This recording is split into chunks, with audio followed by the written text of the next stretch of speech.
Bonsoir tout le monde, mon nom est Raphaël et on va parler de Big Brother Célébrité. L'épisode 54 a été diffusé ce soir et on va s'en parler.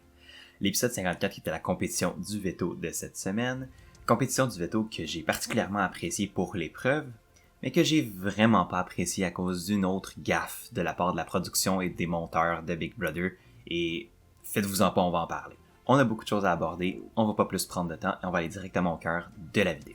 Avant qu'on commence le récapitulatif habituel où je passe à travers les événements de l'épisode puis je les analyse, je les dissèque, il faut que j'aborde l'éléphant dans la pièce qui est la production / les monteurs, je sais pas qui prend les décisions.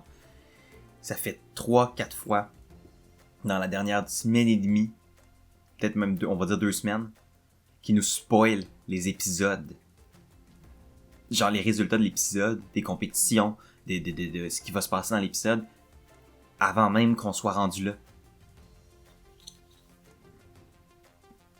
Il y a un problème, parce que les émissions de ce type-là sont faites sur le fait, sont basées sur le fait, ce qui rend ces émissions-là intéressantes, c'est le fait qu'on sait pas le résultat avant la fin d'une épreuve, d'un vote d'élimination, de la fin d'une rédemption. Nous, en tant que spectateurs, on va être intéressés par essayer d'imaginer les possibilités et d'espérer que la possibilité qu'on veut le plus se réalise. Mais quand on sait, avant même que la compétition commence, comment elle va finir, ben ça enlève tout le fun de l'émission. Il y a un méchant problème. Puis là, cet exemple spécifique-là, c'était le fait que on a su le résultat de la compétition du veto avant même que l'épisode commence, parce que normalement à chaque épisode, Big Brother aime mettre des petits segments de l'épisode d'aujourd'hui pour présenter de quoi ça va parler. L'affaire, c'est que dans cette séquence-là aujourd'hui, ils ont montré une scène où François demandait à Kim s'il avait son vote pour cette semaine. Ce qui impliquait nécessairement que Kim allait remporter le veto, elle est sur le bloc. Donc, si Kim peut voter, ça veut dire qu'elle est plus sur le bloc. Et donc, on savait déjà à l'avance le résultat de la compétition du veto. Avant même que l'épisode commence. C'est problématique, parce que l'épisode du mercredi, c'est l'épisode de la compétition du veto. On a hâte de savoir qui va le remporter, parce que si quelqu'un qui est... Tu sais, admettons, si c'était Rich qui l'avait remporté, ou si c'était Camille qui l'avait remporté, ça aurait pu être vraiment divertissant. Mais là, on savait même avant que la compétition commence que ça allait être Kim qui allait gagner. Je veux dire, c'est le fun pour les fans de Kim, mais c'est pas le fun pour personne au final, parce que tout le monde perd l'intérêt de découvrir la surprise de qui va gagner le veto. Fait que c'est un gros problème, c'est pas la première fois que ça arrive cette semaine, ça fait 3-4 fois que ça arrive dans les dernières semaines, ça a aucun sens, c'est la base. Puis j'ai été très tolérant, je pense qu'à date j'ai été très gentil, on va dire, avec la production, parce que c'est la première fois que ça arrive au Québec, c'est la première fois que ce concept-là se fait, il faut qu'ils découvrent la formule, il faut qu'ils se l'approprient, c'est correct. J'ai été capable d'en accepter plusieurs petites gaffes de la production, ça arrive. Je suis pas quelqu'un qui va aller crucifier la production pour chaque petite erreur qu'ils font. Mais là, c'est que c'est pas une petite erreur. C'est une grosse erreur qui a été répétée 4 fois dans les dernières 2 semaines. Ça a aucun sens. C'est la base de leur job là, pour une émission comme ça, c'est de pas spoiler tes épisodes toi-même. Fait que j'espère que ce problème-là va être observé et réglé par la production, parce que comme j'arrête pas de le dire, ça a aucun sens que ça se produise. C'est pas logique. Même mes amis qui sont pas les plus, tu sais, qui sont pas aussi hardcore que moi sur Big Brother me textent en me disant, c'est normal? Je dis, non, c'est pas normal, ils ont juste foiré. Puis je suis un peu frustré comme vous pouvez le voir, puis il fallait que j'en parle. Il faut que ça se règle, parce que sinon, ben, c'est sûr et certain que l'intérêt pour l'émission va diminuer. Parce qu'ils vont dire pourquoi j'écoute l'émission, je vais me faire spoiler avant même que le fun arrive. Bref, on va quand même passer au récapitulatif régulier de l'épisode. L'épisode a commencé par François qui encore une fois pratique l'épreuve potentielle de la rédemption, parce que il est pas sûr de ce qui va se passer. La compétition du veto a pas encore eu lieu, et lui, contrairement à nous, il s'est pas fait spoiler, fait qu'il sait pas qu'est-ce qui va se passer. Et donc, il continue d'essayer de préparer pour le pire scénario possible et continue de placer ses haricots sur son bouchon de liège. Mais ce que j'ai pensé pendant que j'écoutais l'épisode, puis j'ai trouvé quand même comique, c'est qu'on sait même pas encore c'est quoi la rédemption. Fait qu'il se pratique peut-être à faire une rédemption qui va pas avoir lieu. Il est prévoyant, ça c'est correct. Mais ça m'a juste quand même fait rire de m'imaginer que ça se peut qu'il fasse ça pour rien. Je sais pas, j'ai trouvé ça comique, parce qu'il est tellement... Puis il s'en vient bon là, pour placer ses haricots, mais je me dis, il perd tellement de temps à faire ça, peut-être qu'au final ça va même pas lui servir. Mais bon, c'est peut-être juste moi qui est trop pragmatique. Et on a quand même pas eu beaucoup de contenu avant la compétition du veto, qui a quand même pris une bonne partie de l'épisode, mais ce que j'ai apprécié que le show présente, c'est que juste avant la compétition, on voit un confessionnal de Camille qui mentionne un peu en fait, on voit tout le monde qui parle du fait que gagner le veto est super important cette semaine. On voit évidemment Kim et François, pour qui, eux, leur survie peut être en jeu s'ils gagnent pas le veto.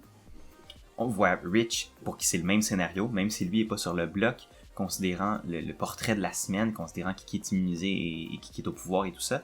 La seule personne qui peut être mise sur le bloc, si quelqu'un qui est sur le bloc est enlevé, ben c'est Rich. Donc, il faut absolument qu'il gagne le veto pour se protéger lui-même, pour s'assurer qu'il soit pas le remplaçant. Et finalement, t'as Camille, qui est la personne qui m'a le plus surpris dans sa raison de vouloir gagner le veto. Parce que comme je l'avais dit hier, dans ma perception des choses, je m'étais dit, mieux vaut pour Camille qu'elle ne gagne pas le veto, qu'elle garde le statu quo, qu'elle se mette pas de sang sur les mains, qu'elle trace pas de ligne dans le sable, qu'elle révèle pas ses allégeances trop. Comme ça lui laisse la marge de manœuvre. Mais, ce qu'elle mentionne dans le confessionnal, puis ça a quand même rendu l'épisode plus intéressant pour moi, c'est qu'elle a mentionné qu'elle allait vraiment se battre pour le veto pour laisser les choses telles quelles. Parce que ça lui tente de voir Kim et François sur le bloc se démerder pour essayer de survivre d'ici dimanche. Ce que j'ai trouvé quand même cool. Pas parce que, ben oui, il y a un côté plus partisan parce que j'adore Rich puis ça me ferait de la peine de le voir partir cette semaine, mais aussi, j'aime le fait que ça lui tente de voir des joueurs qui ont été tellement dans des positions favorables depuis le début de la saison, ben devoir utiliser de leurs ressources pour se sauver. Tandis qu'ils l'ont tellement eu facile depuis le début de la saison, ils n'ont pas eu à se battre pour leur survie, tandis que Camille, ça fait 4 semaines qu'elle se bat pour sa survie à peu près. Puis Rich, même principe, ça fait une couple de semaines qu'il se bat pour sa survie, parce que c'est tout le temps lui le pion de service. Fait qu'elle a envie de voir les joueurs dominants depuis le début de la saison ben, souffrir un peu, entre guillemets.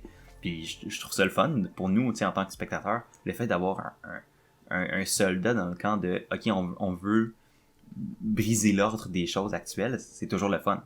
Et donc, on part pour la compétition du veto qui est Big Bobbin. Et donc, c'est une compétition qui est sponsorisée par Renault Dépôt et où les joueurs doivent dérouler de la corde autour d'un touret de câble, si on veut, pour après ça aller le rembobiner de l'autre bord sur un autre touret de câble. Ça, c'est un petit côté personnel, puis la raison pourquoi je mentionne le fait que ce soit Renault Dépôt, c'est parce que j'ai travaillé chez Renault Dépôt, puis dans ma job actuelle, je travaille avec des tourets comme ça de câble. Fait que pour moi, ça m'a fait un petit stress, un petit choc post-traumatique en voyant ces deux choses-là réunies dans la même épreuve. Mais pour de vrai, autre cette petite parenthèse personnelle-là, j'ai vraiment aimé cette épreuve-là. Je trouve que c'est une des épreuves les plus le fun à regarder parce qu'elle est très simple. Les règles sont pas très compliquées, sauf si t'es Jean Thomas. Et ça nécessite pas de la force physique, ça nécessite pas de la grosse stratégie, ça nécessite juste de vouloir puis de se donner à fond. Puis ça montre qui veut réellement le veto. Puis c'est le genre d'épreuve que j'aime parce que tout le monde est un petit peu dans la course jusqu'à la fin. T'sais, s'il y en a un qui se met à être tellement étourdi parce qu'ils doivent tourner autour du touret, puis qu'ils doivent tourner autour à non-stop, ben c'est normal qu'ils se sentent étourdis. Fait que ça se peut que ça égalise les chances. T'sais, c'est une compétition que je trouve qui favorise personne vraiment. Puis ça, c'est toujours le fun parce que ça laisse les courses ouvertes. On n'a pas de personne qui va gagner absolument. Puis on se dit, ok, ben oui, c'est une épreuve de force. C'est sûr que le gros gars de la place va gagner. T'sais. Non, c'est une épreuve qui est généralement très neutre pour tout le monde. Puis elle était divertissante à regarder. C'était drôle de voir les joueurs essayer de pas tomber complètement étourdis ou de genre s'embobiner dans leur fil un peu comme Rich a fait puis de devenir une momie. Donc non, pour de vrai, moi j'ai vraiment aimé l'épreuve. C'est juste dommage qu'on ait su les résultats avant qu'elle se produise. Et donc, non seulement le gagnant de l'épreuve allait remporter le veto, mais il allait aussi remporter le lingot d'or. Et le lingot d'or qui n'allait pas à lui ou à elle, mais qu'elle allait devoir donner à un autre des joueurs dans la maison, ce qui allait pouvoir peut-être compliquer la vie de certains. Mais non, comme je l'ai dit, c'était vraiment une bonne épreuve, c'était serré tout le long, notamment entre Kim et Camille, les deux qui se battaient comme des forcenés pour gagner ce veto-là, et c'était vraiment une course à 2 chevaux entre ces deux filles-là, et c'était très impressionnant à regarder, et jusqu'à la toute fin, c'était très très très serré, mais c'est finalement Kim qui a remporté le veto cette semaine, et qui a célébré de manière, comment dirais-je, de manière intense, mais je veux dire, je la comprends d'être heureuse.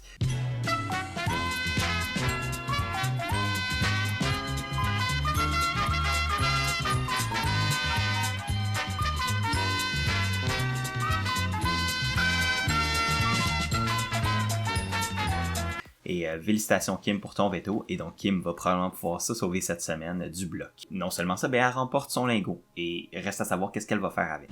Par contre, qui dit Kim remporte le veto, dit Richardson va se retrouver sur le bloc. Et Richardson le réalise, puis tu le vois dans sa face, qui est un peu déçu de sa performance, qui est un peu déçu de pas avoir été capable de sauver lui-même. Il sait que ses chances de survie sont très minces cette semaine. Il n'y a plus d'endroit où se cacher. Là, il va se retrouver sur le bloc avec des joueurs qui sont très proches contre lui. Fait que là, ça va être à Richardson de sortir tous les outils qu'il y a dans son coffre pour essayer de convaincre les gens que c'est plus bénéfique pour eux de le garder. Selon moi, ça va passer par 2 étapes. Premièrement, convaincre Camille pour qu'elle puisse forcer une égalité, parce que c'est sûr et certain que Kim votera pas pour éliminer François. Et deuxième étape de ce plan-là, ça va être de convaincre Jean-Thomas que le duo Kim et François est trop dangereux pour être laissé dans la maison ensemble. Que Rich lui promette ce qu'il veut, là, qu'il promette de l'amener au Final 2, qu'il promette de perdre au Final 3 pour l'amener au Final 2, pour que, tu sais, qu'ils disent, ok, ben je te laisse gagner le Final 3, puis après ça, tu sais, à la limite qu'il trahira en rendu là, mais il faut qu'ils disent n'importe quoi à Jean-Thomas pour essayer de survivre à cette semaine. Promets-y la lune s'il faut. Joue sur ses émotions, parce que Jean-Thomas, il t'aime. Ça va lui faire de la peine de t'éliminer, mais joue là-dessus. Si Rich veut survivre cette semaine, ce qui va être probablement son plus gros défi à date cette saison, il faut qu'il joue toutes les cartes dans son paquet. Puis sinon, il faut qu'il se batte pour la rédemption.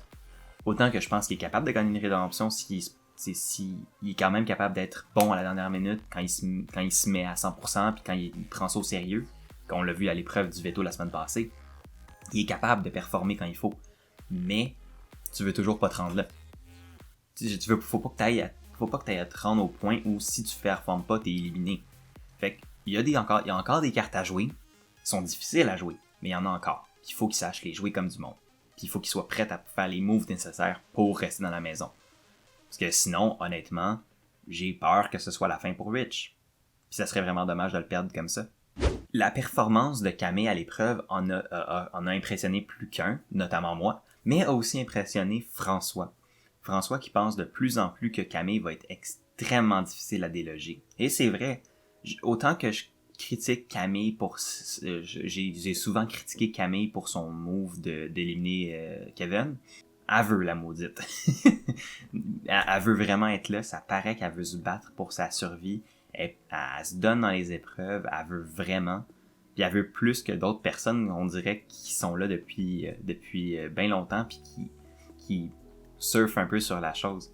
Tu vois, Camille, elle veut vraiment être là, elle veut vraiment essayer de se rendre le plus loin possible, elle veut gagner, elle veut se battre pour sa place. Puis ça, je respecte ça énormément. Fait que toutes les critiques que je donne à Camille sont valides, je pense, dans le fond. Par contre, ce que je pourrais jamais reprocher à Camille, c'est sa volonté de jouer la game. Ça, c'est sûr et certain. Puis, le fait qu'elle veuille jouer la game, la rend dangereuse. Parce que c'est quelqu'un qui va se battre dans les épreuves et qui pourrait faire foirer les plans de Jean-Thomas, Kim et François. Si Camille gagne le patron de la maison la semaine prochaine, admettons Rich est éliminé, puis c'est Camille qui remporte le patron de la maison la semaine prochaine, là, le trio va forcément être séparé. Parce que les seules personnes qui peuvent être nominées cette semaine-là vont être les gens du trio. Donc, Camille va être un danger. Est-ce qu'elle est un danger à la fin de la game?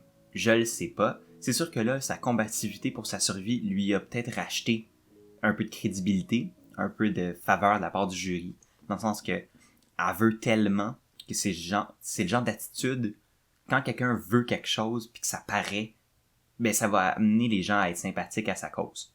Donc, c'est possible que les événements des dernières semaines, post l'élimination de Kevin, pourraient lui avoir racheté de la faveur parce qu'elle essaie vraiment de montrer qu'elle veut être là puis qu'elle veut se battre pour sa place. Et ça va la rendre difficile à déloger aussi dans la maison. Fait que je comprends un peu plus la crainte que François a envers Camille, puis ce qu'il mentionnait depuis quelques épisodes, puis que j'étais pas trop sûr de comprendre. J'avoue que là, je commence à réaliser ce qu'il veut dire par là.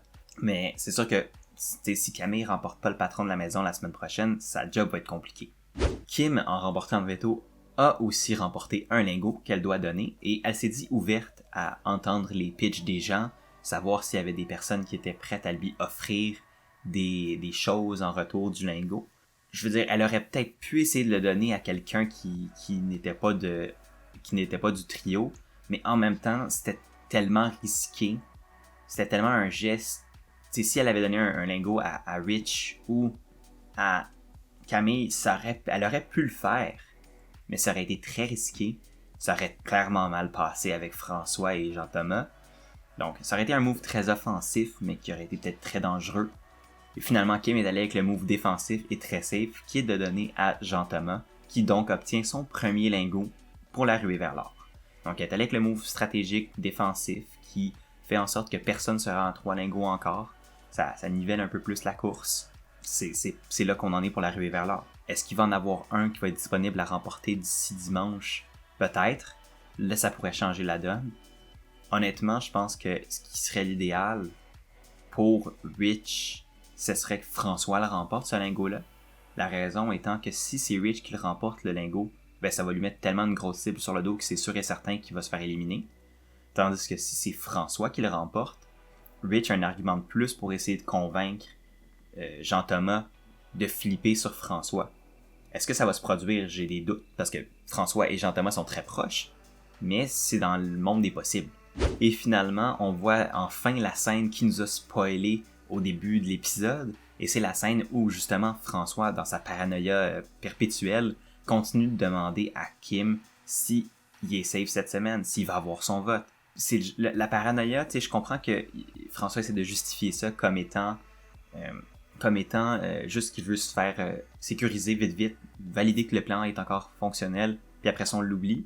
C'est le genre de comportement qui peut commencer à taper sur les nerfs, qui peut commencer à faire douter, parce que si la personne doute autant de ta loyauté, s'il y a peut-être de quoi qui se trame, c'est peut-être louche, peut-être que tu peux pas lui faire autant confiance que tu pensais. Fait que des fois, le fait d'être trop parano est pas une bonne chose avec Brother. Ça peut causer des tensions. Et pour François, je pense que, selon moi, Kim et lui sont solides. Il n'y a pas besoin de valider 50 fois avec elle si elle va le garder. Je pense que François va avoir le vote de Kim, c'est pratiquement garanti. Moi, si j'étais François, je travaillerais pour m'assurer d'avoir le vote de Jean-Thomas s'il y a un bris d'égalité. C'est ça que sa grosse job cette semaine, c'est pas de convaincre Kim plus qu'il faut. Selon moi, Kim est solide. Puis c'est pas en son intérêt à Kim de garder Richardson dans la maison. Donc, pour qui ça aurait peut-être plus été un intérêt, c'est Jean-Thomas. Fait que moi, si j'étais François, je travaillerais solide sur Jean-Thomas pour m'assurer de sa loyauté. Et la dernière scène de l'épisode, puis c'est la scène qui, selon moi, m'a lancé un gros alarme si j'étais Jean-Thomas, ben c'est la discussion entre Kim et François. Dans le fort que Camille et Kim se sont construits.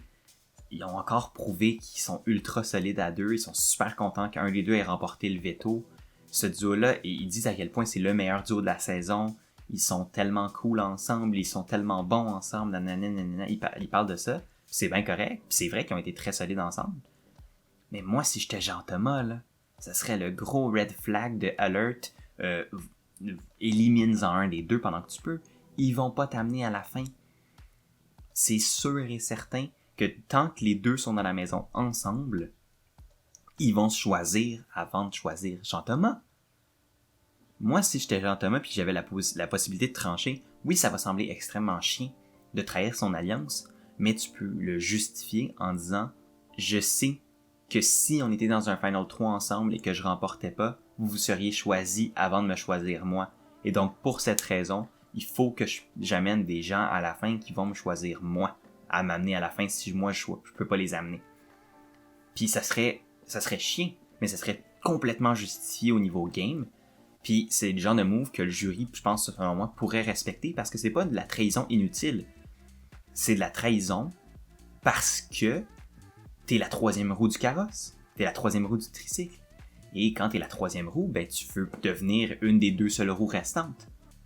Donc, selon moi, ça serait le meilleur move pour Jean-Thomas de séparer le duo, parce qu'ils sont beaucoup trop serrés pour le bien de Jean-Thomas. Puis, non seulement ça, c'est que si, admettons, il élimine François, puis qu'il garde Rich dans la maison, il peut dire à Rich, admettons que je te sauve cette semaine, si tu remportes le patron de la maison la semaine prochaine, est-ce que tu vas me nominer?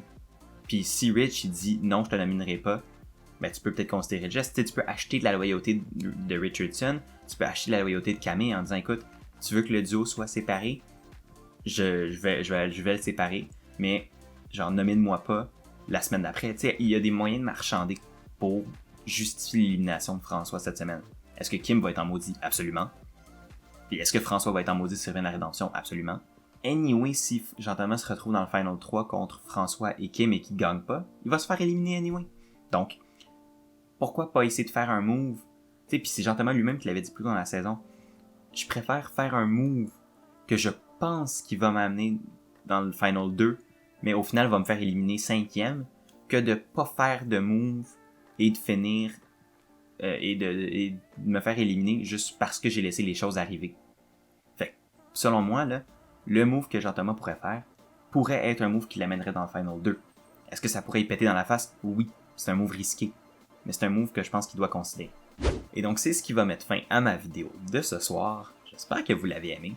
Si vous l'avez aimé, n'hésitez pas à aimer, partager, commenter, c'est vraiment apprécié. Si vous voulez plus de contenu comme ça, vous pouvez vous abonner. Je fais des vidéos du lundi au vendredi et un live stream à tous les dimanches vers environ 3h où on parle de Big Brother Canada.